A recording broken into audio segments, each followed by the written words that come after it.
حضرت ادہم رحمۃ اللہ تعالی علیہ کا بخارا کے باغات کی طرف گزر ہوا۔ آپ ایک نہر کے کنارے وضو فرما رہے تھے۔ آپ نے دیکھا کہ نہر کے اندر ایک سیب بہتا ہوا آ رہا ہے۔ خیال کیا کہ اس کے کھا لینے میں کوئی مذائقہ تو نہیں، چنانچہ سیب اٹھا کر کھا لیا۔ جب سیب کھا چکے تو دل میں یہ وسوسہ پیدا ہوا کہ میں نے سیب کے مالک سے اجازت نہیں لی اور میرا یہ کھانا ناجائز ہے۔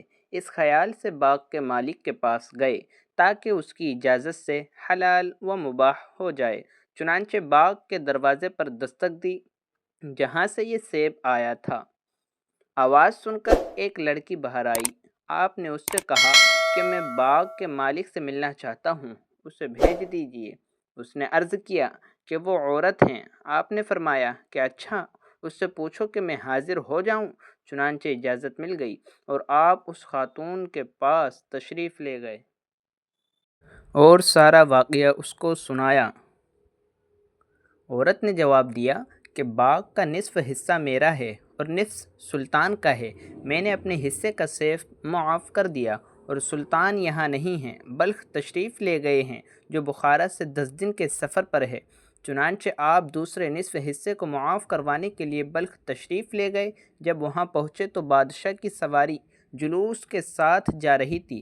اس حالت میں آپ نے سارے واقعے کی بادشاہ کو خبر کر دی اور نصف حصہ سیب کے معاف کرانے پر طالب ہوئے۔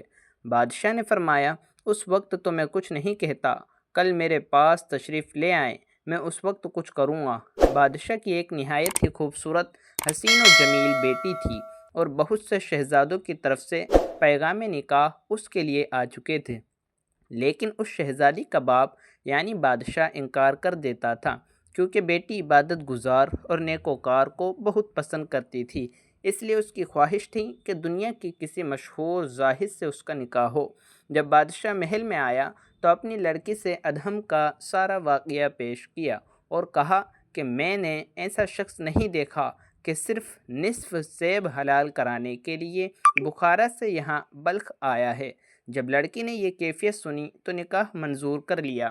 چنانچہ حضرت ادہم رحمۃ اللہ تعالی علیہ دوسرے دن بادشاہ کے پاس آئے تو بادشاہ نے ان سے کہا کہ جب تک آپ میری بیٹی کے ساتھ نکاح نہیں کریں گے آپ کو نصف سیب معاف نہیں کروں گا۔ حضرت ادہم رحمۃ اللہ تعالی علیہ نے کمال انکار کے بعد نکاح قبول کر لیا۔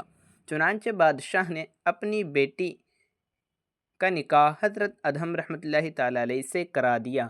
جب حضرت ادہم رحمۃ اللہ تعالی علیہ خلوت میں اپنی بیوی کے پاس گئے تو دیکھا کہ وہ نہایت آراستہ و پیراستہ اور وہ مکان بھی جہاں لڑکی تھی تکلیفات کے ساتھ مزین ہیں۔ حضرت ادہم رحمۃ اللہ تعالی علیہ ایک گوشے میں جا کر نماز میں مصروف ہو گئے، حتیٰ کہ اس حالت میں صبح ہو گئی اور متواتر 7 راتیں اسی طرح گزر گئیں۔ اب تک بادشاہ نے سیب کا نصف حصہ معاف نہیں کیا تھا۔ حضرت ادہم رحمۃ اللہ تعالی علیہ نے بادشاہ کو یاد دہانی کرانے کے لیے یہ کہا کہ اب وہ حصہ معاف کر دیں۔ بادشاہ نے کہا کہ جب تک آپ کا میری بیٹی یعنی اپنی بیوی کے ساتھ ہم بستری کا اتفاق نہ ہوگا میں معاف نہیں کروں گا۔ آخر کار شب ہوئی اور حضرت ادہم رحمۃ اللہ تعالی علیہ بیوی کے ساتھ ہم بستری پر مجبور ہوئے۔ اس کے بعد آپ نے غسل کیا، نماز پڑھی، ایک چینخ ماری اور مصلی پر گر پڑے۔ لوگوں نے دیکھا تو حضرت ادہم رحمۃ اللہ تعالی علیہ انتقال کر چکے تھے۔ بعد ازاں اس لڑکی کے بطن سے ایک لڑکا پیدا ہوا اور وہ ابراہیم بن ادہم رحمۃ اللہ تعالی علیہ تھے۔ چونکہ حضرت ابراہیم بن ادہم رحمۃ اللہ تعالی علیہ کے نانا یعنی بادشاہ کے پاس کوئی لڑکا نہ تھا، اسی وجہ سے بادشاہ کے بعد سلطنت حضرت ابراہیم بن ادہم رحمۃ اللہ تعالی علیہ کو ملی۔ آپ رحمۃ اللہ تعالی علیہ کا سلطنت چھوڑنے کا واقعہ مشہور ہے، اس کی اصل بھی یہی ہے۔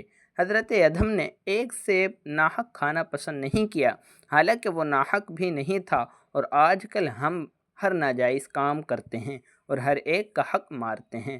ہم نے اپنے اسلاف کی روایات کو کیوں بھلا دیا؟ ذرا سوچئے۔ اسی طرح کے اور مزیدار واقعات سننے کے لیے ہمارے چینل اللہ والے کو سبسکرائب کیجئے، بیل آئیکن کا بٹن بھی دبا دیجئے تاکہ سب سے پہلے آنے والی ویڈیو آپ تک پہنچ سکے۔ جزاک اللہ۔ السلام علیکم ورحمۃ اللہ وبرکاتہ۔